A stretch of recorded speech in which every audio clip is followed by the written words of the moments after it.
আগামী 26 তারিখে Bangladesh deputy high commission অভিযান করব।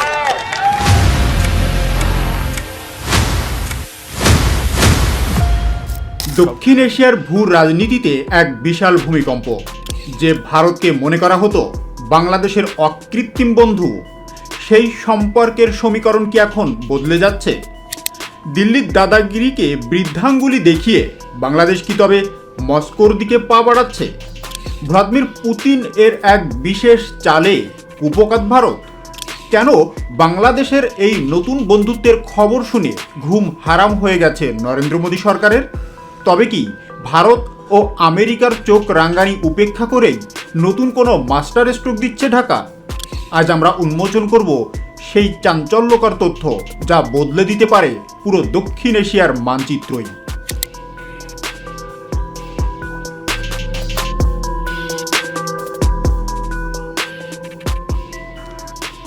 আন্তর্জাতিক রাজনীতিতে কোনো বন্ধু চিরস্থায়ী নয়, আর কোনো শত্রুও চিরস্থায়ী নয়।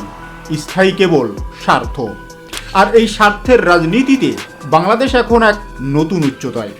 কয়েক দশক ধরে দক্ষিণ এশিয়ায় ভারতের একাধিপত্য থাকলেও সাম্প্রতিক সময়ে সেখানে ভাগ বসাচ্ছে রাশিয়া।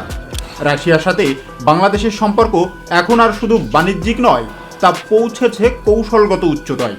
সম্প্রতি বাংলাদেশে নিযুক্ত রুশ রাষ্ট্রদূত আলেকজান্ডার গ্রিগোরিয়েভিচ খোজিন বাংলাদেশ ও ভারতের মধ্যে বিদ্যমান উত্তেজনা কমানোর আহ্বান জানিয়েছেন। তবে তিনি বলেছেন, রাশিয়া দুই দেশের দ্বিপাক্ষিক সম্পর্কের বিষয়ে কোনো হস্তক্ষেপ করবে না। সরকারি বার্তা সংস্থা বার্সোস জানিয়েছে, সোমবার ঢাকায় রাশিয়ান ফেডারেশনের দূতাবাসে আয়োজিত এক সংবাদ সম্মেলনে তিনি প্রতিবেশী দুই দেশের মধ্যে উত্তেজনা কমিয়ে আনার উপর গুরুত্ব আরোপ করেছেন। রাষ্ট্রদূত বলেন, বাংলাদেশ ও ভারতের দ্বিপক্ষীয় সম্পর্ককে আমরা হস্তক্ষেপ করছি না, তবে বিদ্যমান উত্তেজনা বর্তমান অবস্থা থেকে যেন আর না বাড়ে, সেজন্য একটি সমাধানের পথ খোঁজার বুদ্ধিমানের কাজ হবে। পারস্পরিক আস্থা ও বিশ্বাসের ভিত্তিতেই দুই দেশের সম্পর্ক হওয়া উচিত। রাষ্ট্রদূত আলেকজান্ডার গ্রিগোরিয়েভিচ খোজিন নির্বাচন কমিশন ঘোষিত নির্বাচনের তফসিলকে স্বাগত জানিয়েছেন। তিনি বলেন, তার দেশ আশা করছে আগামী 12ই ফেব্রুয়ারি নির্ধারিত সময়ে বাংলাদেশের জাতীয় নির্বাচন অনুষ্ঠিত হবে।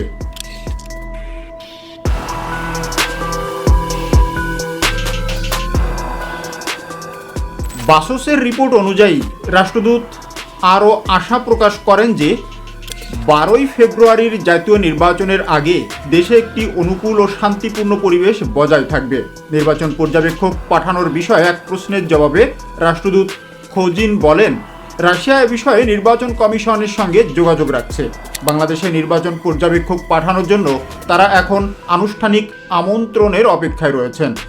ভাবুন তো, যখন সারা বিশ্ব রাশিয়ার উপর মার্কিন নিষেধাজ্ঞা নিয়ে ভয়ে তটস্থ, তখন বাংলাদেশ বুক ফুলিয়ে রাশিয়ার সাথে একের পর এক চুক্তি করে যাচ্ছে। রূপপুর পারমাণবিক বিদ্যুৎ কেন্দ্র শুধু একটি প্রকল্প নয়, এটি রাশিয়ার পক্ষ থেকে বাংলাদেশের প্রতি এক বিশাল আস্থার প্রতীক। আর এই আস্থাই এখন ভারতের মাথা ব্যথার প্রধান কারণ হয়ে দাঁড়িয়েছে। প্রশ্ন উঠতে পারে, বাংলাদেশ রাশিয়ার সাথে বন্ধুত্ব করলে ভারতের কি সমস্যা? সমস্যাটা গভীর এবং বহুমুখী। প্রথমত, ভারত সবসময় চেয়ে এসেছে বাংলাদেশ যেন তাদের উপর নির্ভরশীল থাকে, কিন্তু পুতিন সরকার বাংলাদেশকে এমন সব প্রস্তাব দিচ্ছে যা ভারতের একচেটিয়া প্রভাবকে সরাসরি চ্যালেঞ্জ করছে।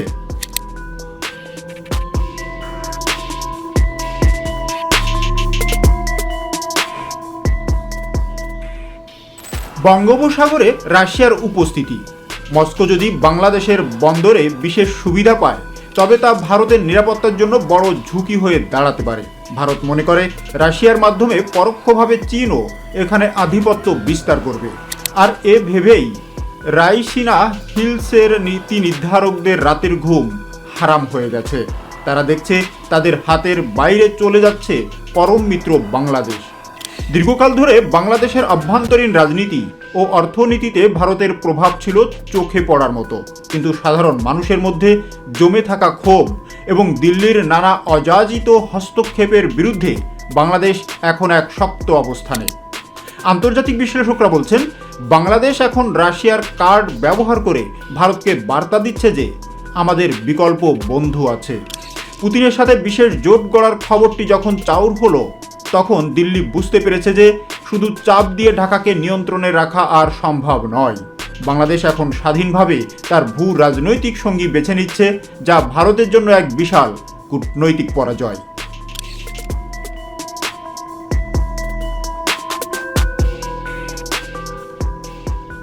ভ্লাদিমির পুতিন এখন বিশ্ব রাজনীতিতে এক অন্য নাম।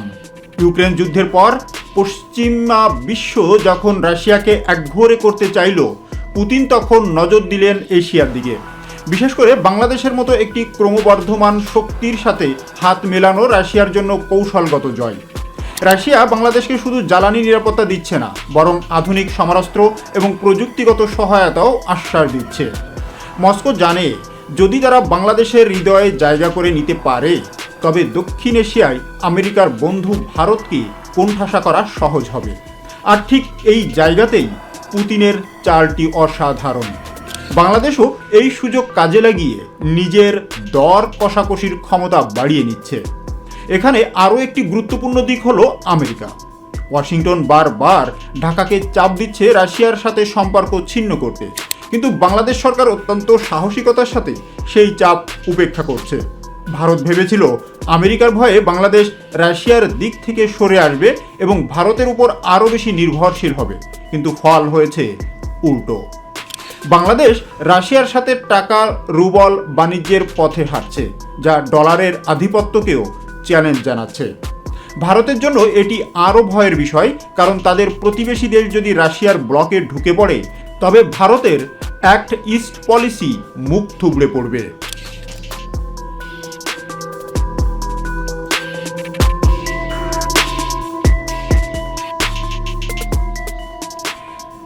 এই যে রাশিয়া বাংলাদেশ বিশেষ জোটের কথা শোনা যাচ্ছে, এটি কি তবে দক্ষিণ এশিয়ার শক্তি সাম্য বদলে দেবে? বিশ্লেষকদের মতে, যদি বাংলাদেশ, রাশিয়া, চীন একটি অলিখিত অক্ষ তৈরি করে, তবে ভারত এই অঞ্চলে পুরোপুরি একা হয়ে পড়বে। মোদী সরকার এখন আপ্রাণ চেষ্টা করছে ঢাকাকে বোঝাতে, কিন্তু রাশিয়ার দেওয়া আকর্ষণীয় প্রস্তাবের সামনে দিল্লির প্রতিশ্রুতি এখন ফিকে হয়ে আসছে। তিস্তা চুক্তি ঝুলে থাকা, সীমান্ত হত্যা এবং বাণিজ্যিক বৈষম্যের কারণে বাংলাদেশের মানুষের মনে যে ক্ষত তৈরি হয়েছে, পুতিন সেটাকেই কাজে লাগাচ্ছে। আর বাংলাদেশও ভারতকে বুঝিয়ে দিচ্ছে, তাদের সার্বভৌমত্ব কোনো দেশের কাছে বন্ধক দেওয়া নয়। ভারতকে বৃদ্ধাঙ্গুলি দেখিয়ে বাংলাদেশ ও রাশিয়ার এই নতুন রসায়ন এখন বিশ্ব রাজনীতির হট টপিক। মোদী সরকার এখন একদিকে রাশিয়ার সাথে বন্ধুত্ব বজায় রাখতে চায়, অন্যদিকে বাংলাদেশে রাশিয়ার দিকে ঝুঁকে পড়া দেখে আতঙ্কিত। পুতিন কি পারবেন দক্ষিণ এশিয়ায় ভারতের রাজত্ব শেষ করতে? আর বাংলাদেশ কি পারবে এই দুই পরাশক্তির মাঝে নিজের স্বার্থ 16 আনা বজায় রাখতে? আপনার কি মনে হয়, বাংলাদেশ কি রাশিয়ার সাথে জোট করে সঠিক সিদ্ধান্ত নিচ্ছে, নাকি ভারতের সাথে দূরত্ব তৈরি হওয়া বাংলাদেশের জন্য ঝুঁকি ডেকে আনবে? আপনাদের মূল্যবান মতামত আমাদের কমেন্টসে লিখে জানাবেন। আপনি কি মনে করেন, আমাদের সেনাবাহিনী যে কোনো হামলা মোকাবেলায় প্রস্তুত? আমাদের চ্যানেলটি সাবস্ক্রাইব করুন এবং এই ধরনের আরও গভীর বিশ্লেষণমূলক ভিডিও পাওয়ার জন্য চ্যানেলটি সাবস্ক্রাইব করে বেল আইকনটি প্রেস করতে ভুলবেন না। খুব শীঘ্রই দেখা হবে আপডেটেড কোনো বিষয় নিয়ে। ধন্যবাদ।